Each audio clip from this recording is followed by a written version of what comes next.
Vamos lá, galerinha, beleza? Vamos que vamos. Nós falamos das grandes navegações europeias e para isso a gente vai entender um pouquinho o sentido hoje, né, de como que foi essa divisão desse novo mundo que surgia, né? O tema de hoje é a partilha do mundo ou a partilha do novo mundo, porque na verdade, essas novas conquistas dos europeus, elas vão começar, como a gente viu na semana passada, falando muito sobre os primeiros navegadores portugueses e espanhóis. Eles vão disputar, né, esse mar tenebroso, né, o Oceano Atlântico, que todo mundo tinha tanto medo, né? A gente viu lá, havia um controle do mar Mediterrâneo pelos reinos italianos. Isso fazia com que as mercadorias, os produtos chegavam no outro lado da Europa muito caros.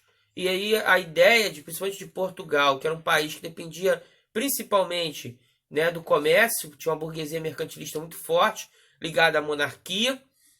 Eram todos países jovens, Portugal e Espanha. Na semana que vem a gente vai ver um vídeo sobre a formação desses estados, né, de Portugal, Espanha, Inglaterra e França, que são as principais nações desse primeiro momento europeu que a gente vai conhecendo. Mas a gente compreender que essa partilha, né, vai acontecer porque eles foram para o mar, saindo da rota do Mediterrâneo, tentando chegar no Oriente. A disputa entre espanhóis e portugueses nessa quem vai chegar primeiro nas Índias. E aí a gente vai ver, né, apesar de ter Cristóvão Colombo primeiro ter chegado à América, um genovês, ele está pela bandeira da Espanha. Ele se oferece a Portugal. Portugal não tem interesse, né? E aí perguntar por que Colombo genovês vai pedir usar a bandeira de Portugal ou de Espanha? Por causa que, sendo genovês, Gênova já estava satisfeito com o controle do mar Mediterrâneo, com a negociação com os turcos. Então, Cristóvão Colombo, que alimentava esse sonho, essa vontade de fazer essa grande, né, descoberta, essa grande conquista, ele vai se oferecer a outras bandeiras de outros países. E aí Portugal começa, é o primeiro país, é o grande pioneiro. A gente viu o porquê, né? Uma monarquia consolidada fortemente com a burguesia mercantil, um país de pequena extensão, mas de muito litoral, bastante portos, né? Um país que não havia uma terra apropriada para todo tipo de agricultura. Então o interesse até em produtos até do desenvolvimento da própria agricultura, como de produtos novos. Esse país vai se colocar, né, ao mar com muita vontade, vai fundar uma escola. O infante Afonso Henriques vai criar, né, a escola de Sagres, e aí eles vão para o mar. Portugal vai para o mar, a Espanha ali vizinha, competindo. A gente vai entender muito mais isso quando a gente falar da formação desses dois países. E aí começa essa disputa ao mar, em que o primeiro a chegar vai custear quase toda a África são os portugueses, né? Até que vai ter o grande feito, né, daquela região da África do Sul ali, onde era o Cabo das Tormentas, se transforma em Cabo da Boa Esperança.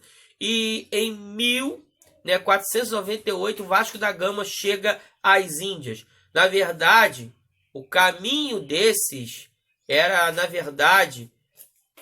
Só um minutinho, gente. Gente, só um minutinho para comercial. Voltei, né? Vamos lá.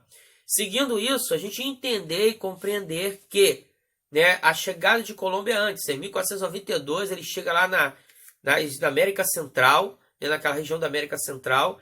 E aí ele chega ali numa das ilhas e diz para ele que está chegando às Índias. Então, por isso vai apelidar os ameríndios, né, os americanos, de índios.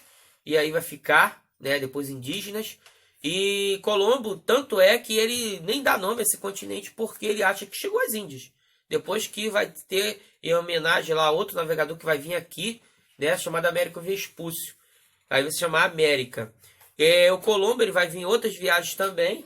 Vai começar os espanhóis a chegar nesse continente americano e os portugueses continuar no trajeto. Por quê? Esse trajeto das Índias é muito importante, a gente vai falar disso mais à frente. Vasco da Gama, esse trajeto dá muito condições econômicas a Portugal, como trazendo produtos novos àquela região da Europa. Bem, em cima disso, esses dois países eles começaram essa trajetória, vão dividir não só a região conquistada, mas as regiões que eles ainda acreditavam conquistar, o Novo Mundo. Então a primeira, em 1492, você vê que, ó, às vezes a gente aprende lá no prezinho, lá no infantil, né, até o 5º ano, como se parecesse que o Brasil, por exemplo, foi descoberto pelos portugueses por acaso. Nada disso foi por acaso.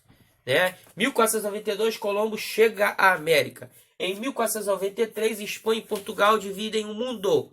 A bula intercoeteira. E aí Portugal vai reclamar porque acha que a região que ficou para eles foi defasada, vai ficar com muita região só de água. E eles querem terras. E aí outra negociação, eles vão fazer o Tratado de Tordesilhas em 1494, em que eles vão delimitar, né, a partir da ilha de Cabo Verde. É interessante porque assim a gente vai entender por que o Brasil, quando a gente fala, né, faz o nosso mapinha do Brasil lá, né? A gente tem um Brasil hoje assim, isso é só uma ideia, tá, gente? E a gente tem só o litoral, que na verdade é a região que os portugueses conquistam e têm direito.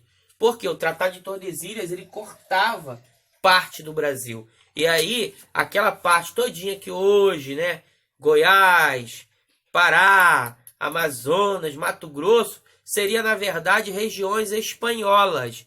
E isso a gente vai saber mais lá na frente por que o Brasil cresceu tanto.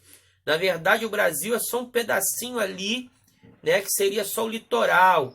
Litoral da Paraíba, Pernambuco, né, chegando à Bahia, chegando ao Rio de Janeiro, Espírito Santo, até a região de São Paulo, né, chegando mais ao sul, mas sempre só a partezinha do litoral, porque é o que o Tratado de Tordesilhas permitia. Né? Então eles dividem, vai ter um questionamento porque França, Inglaterra e os Países Baixos, que é a Holanda, vão para o mar também, disputar esse espaço nessas novas regiões conquistadas.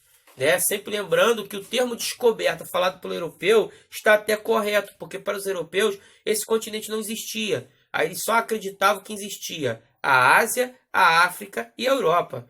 Né? Mas para nós, americanos, isso sim está errado. É a região conquistada pelos europeus, porque já havia grandes grupos indígenas aqui na América. Né? Então, diante disso, depois dessa disputa, vai ter o rei francês vai ter que questionar quem deu, né? Porque esse Tratado de Tordesilhas vai ser abençoado pelo Papa, né? Que 2 países católicos.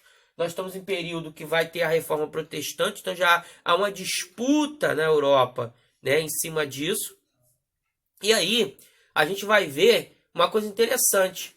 O rei francês questionar quem deu o testamento de Adão, né, ao Papa, para ele colocar esses 2 países como os donos dos novo continente sendo descoberto. Então, ele vai questionar isso. Por que o Papa abençoou só Portugal e Espanha e deu essa lei como se fosse a lei real? Então, vai começar a se questionar essa divisão. Tanto é que franceses vão o tempo todo tentar invadir o Brasil, né? Vão invadir a parte da América do Norte, onde eles vão disputar espaço com os ingleses, né? Os holandeses vão estar por aqui também. Isso são mais capítulos da história do Brasil e da América que nós veremos, né? Nova Amsterdã lá nos Estados Unidos, né? Aqui nós vamos ter lá no Nordeste, né? O Brasil holandês. Vamos ter aqui a França Antártica no Rio e a França Equinocial lá em São Luís do Maranhão. Então a gente vai ter essas disputas em cima desse questionamento a essa partilha do mundo, esse tratado, né? A gente vai falar mais de outros tratados, porque tratados vão ser sempre feitos entre essas nações, né? Dividindo as colônias conquistadas. Bem, em cima disso a gente tem que entender também o fruto da expansão colonial. Primeira características dessa expansão. Primeiras são as características: monopólio comercial.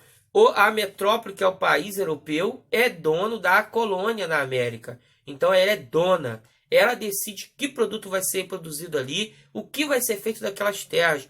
Decide a divisão territorial. E esses europeus, eles em momento algum se preocupam com quem já estava lá na América. Não há essa preocupação.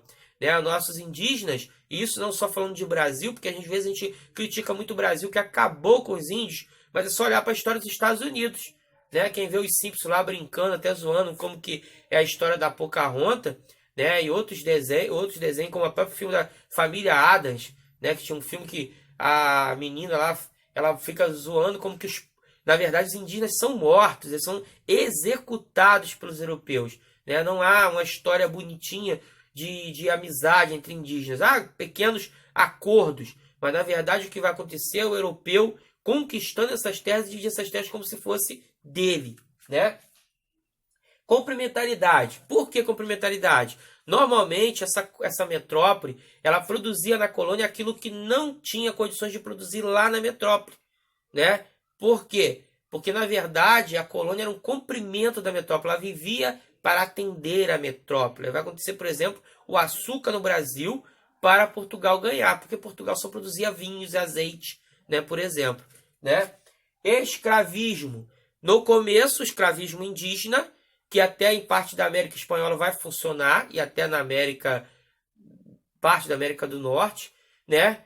Mas principalmente depois o escravismo africano, onde vai criar esse grande comércio do tráfico negreiro, em que os europeus vão trazer, né, da África para o continente americano, principalmente nos cafezais, nas fazendas de algodão dos Estados Unidos do Sul, né? No Brasil, no café, no açúcar, né? A gente vai ter o escravismo africano. Então, o escravismo vai ser a sustentação do trabalho produtivo nessas novas colônias que surgem. As consequências dessa chegada do europeu à América em si e da própria colonização. Primeiro, novos produtos no mercado, né? Os próprios americanos vão conhecer novos produtos europeus, mas principalmente matérias-primas e novos produtos que vão chegar na Europa, né? O guaraná, né, o açaí, né, produtos como o cacau, que depois vai virar o chocolate europeu, né, vários produtos daqui da América, a batata, que eu não gosto de batata frita, batata inglesa, mas é porque os ingleses que batizam ela, mas na verdade a batata são produtos, quando a gente aprende lá no Fundamental 1, que os índios comiam raízes, são essas raízes, né, são os tubérculos, né, beterraba, batata inglesa, batata baroa. E a gente vai ter uma consequência para a historiografia.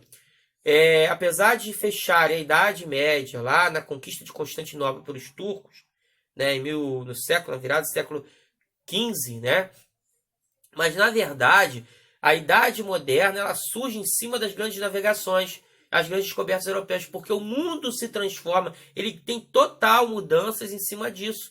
Não é só a influência, por mais que a Europa vai centralizar, e aí tem aqui a aculturação, em que o europeu vai impor o cristianismo, o europeu vai impor as roupas, o europeu vai impor a sua forma de pensar sobre os indígenas e sobre a própria África. Mas, na verdade, apesar dessa imposição da educação europeia, do olhar de visão do mundo europeu, até os europeus vão sentir, né, reflexos dessa nova chegada desse continente que chega para, né, dialogar com os outros continentes. Então, muitas coisas também que eles vão ver nos indígenas, eles vão acabar, né, aprendendo novas palavras, conhecer novas formas de se alimentar, né, alguns tipos de lendas e mitos. Né? Claro que, infelizmente, muito da cultura indígena foi destruída por esses europeus que consideravam essa cultura imoral ou pagã.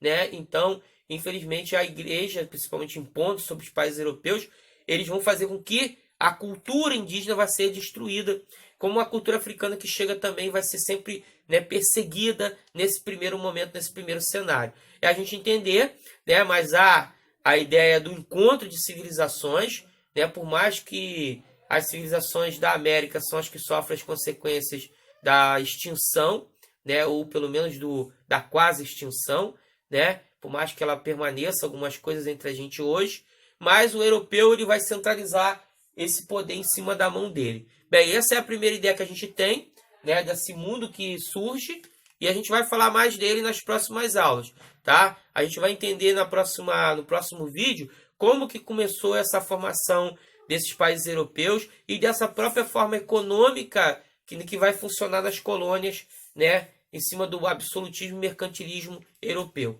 Um abraço, até a próxima.